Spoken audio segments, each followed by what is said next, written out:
کے اندر جرمنی کا گن پاؤڈر اور ایکسپلوسیوز ختم ہونے کے قریب آ گیا اور ایسا لگ رہا تھا کہ وہ کسی بھی وقت جنگ ہار جائے گا۔ دوسری طرف ہیبر خوراک پیدا کرنے والے اس امونیا کمپاؤنڈ کے بارے میں کچھ اور بھی جانتا تھا۔ امونیم نائٹریٹ ایک زبردست فرٹیلائزر ہونے کے ساتھ ساتھ ایک بہت خطرناک بارود بھی ہے۔ اسی کی مثال ہے اگست 2020 میں بیروت کا دھماکہ، جس نے پورے شہر کو ہلا کر رکھ دیا۔ یہ دھماکہ اصل میں ایک ویئر ہاؤس میں ہوا تھا جہاں پر موجود 3000 ٹن امونیم نائٹریٹ کو آگ لگ گئی اور پھر ایسا بلاسٹ ہوا جسے کئی 100 کلومیٹر دور لوگوں نے بھی سنا اور تقریباً 217 لوگ اس ایکسیڈنٹ میں مر بھی گئے۔ یہی ایکسپلوسیو مٹیریل بنانے کے لیے ہیبر نے فرٹیلائزر بنانے والی کمپنی میں امونیم نائٹریٹ بنانا شروع کر دیا تاکہ TNT اور دوسرے ایکسپلوسیوز بنا سکے۔ کچھ ہی عرصے میں ہیبر کا بنایا ہوا بارود دشمنوں کے پرخچے اڑا رہا تھا، لیکن ہیبر اس جنگ میں اپنے دیش کے لیے کچھ اور زیادہ بھی کرنا چاہتا تھا۔ اس نے ڈیفرنٹ کیمیکلز کو کمبائن کر کے ایک خطرناک گیس بنانے کے ایکسپیریمنٹس شروع کر دیے۔ وہ اس جنگ کو جلد سے جلد ختم کرنا چاہتا تھا اور اس کے لیے وہ کسی بھی حد تک جانے کو تیار تھا۔ دسمبر 1914 میں وہ ایک ایسی ڈیڈلی گیس بنانے میں کامیاب ہو گیا جس کے ذریعے چند سیکنڈز میں ہی دشمن کے سپاہی تڑپ تڑپ کر مر جائیں۔ اس گیس کو کلورین گیس کہا جاتا ہے۔ 22 اپریل کی شام کو 6 بجے جرمنی فوجیوں نے 5000 کلورین گیس سلنڈر ایلائڈ فوجوں کی طرف کر کے کھول دیے۔ گیس پورے میدان میں پھیل گئی اور دشمن فوجی تڑپ تڑپ کر مر گئے۔ یہ اتنی تکلیف دہ موت تھی کہ دور کھڑے جرمن فوجی بھی یہ سارا منظر دیکھ کر کانپ گئے۔ اس دن دشمن کے 5000 فوجی اسی طرح مارے گئے۔ ہیبر کو آنر کے طور پر کیپٹن کا رینک دے دیا گیا۔ اس واقعے کے ایک ہفتے بعد ہیبر اپنے گھر آیا۔ اپنی اس اچیومنٹ کی خوشی میں اس نے گھر میں ایک پارٹی رکھی۔ پارٹی ختم ہونے کے بعد وہ اپنے کمرے میں سو رہا تھا کہ اچانک اسے گن فائر کی آواز سنائی دی۔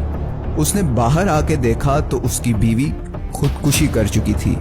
وہ اس ریگریٹ کا شکار تھی کہ اس کا شوہر کئی ہزار لوگوں کا قاتل ہے، لیکن ہیبر کو اس واقعے سے شاید کوئی زیادہ فرق نہیں پڑا اور اسی لیے اس نے اگلے ہی دن ٹرین پکڑی اور واپس اپنی فیکٹری پہنچ گیا۔ اس نے کیمیکل ویپنز پر کام مزید تیز کر دیا اور 1917 تک وہ اپنی فیکٹری میں 1500 ورکرز اور 150 سائنٹسٹ ہائر کر چکا تھا جو اسے یہ کیمیکل ویپنز بنانے میں مدد کر رہے تھے۔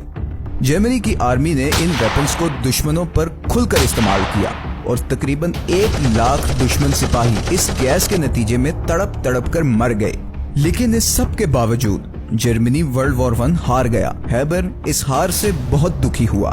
کچھ ہی سال بعد وہ جرمنی چھوڑ کر سوئٹزرلینڈ چلا گیا اور وہاں ایک ہوٹل میں 65 سال کی عمر میں اس کی موت ہو گئی۔ ہیبر کی موت کے کچھ ہی سال بعد جرمنی کی حکومت نے اس کی فیکٹری کا کنٹرول لے لیا۔ اس زمانے میں ہیبر کے انسٹیٹیوٹ نے انسیکٹیسائڈ سپرے بنایا جس کا نام تھا زائکلون بی۔ اسی سپرے کی گیس کو استعمال کرتے ہوئے پھر نازی حکومت نے جرمنی میں موجود لاکھوں یہودیوں کو تڑپا تڑپا کر قتل کر دیا۔ ٹیکنالوجی نے جہاں ہمارے لیے آسانیاں پیدا کی ہیں، وہیں ہماری تباہی کے لیے بھی بہت سا سامان کیا ہے۔ فرٹز ہیبر کی زندگی اس کا ایک جیتا جاگتا ثبوت ہے۔ ایک طرف تو اس کی وجہ سے آج تقریباً 4 ارب لوگ زندہ ہیں، مگر دوسری ہی طرف کتنے لاکھ انسان اس کی وجہ سے ایک دردناک موت مرے۔ یہ ذہانت اوپر والے کی دین ہے۔